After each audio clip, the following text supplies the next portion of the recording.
بسم اللہ الرحمن الرحیم۔ السلام علیکم ناظرین، میں لائی ہوں آپ کے لیے عبقری کے وظائف۔ 3 ربیع الاول قسمت سنوارنے کا سنہری موقع۔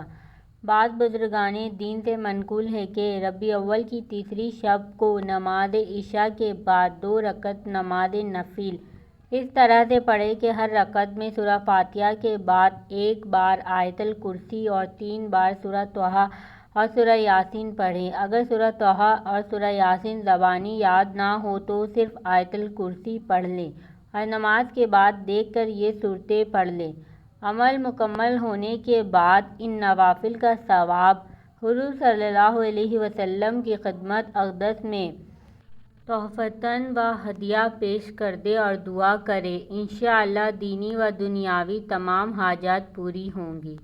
اس ویڈیو کو صدقہ جاریہ کی نیت سے زیادہ شیئر کریں تاکہ آنے والی معلوماتی ویڈیو اس طرح کی آپ کو ملتی رہے۔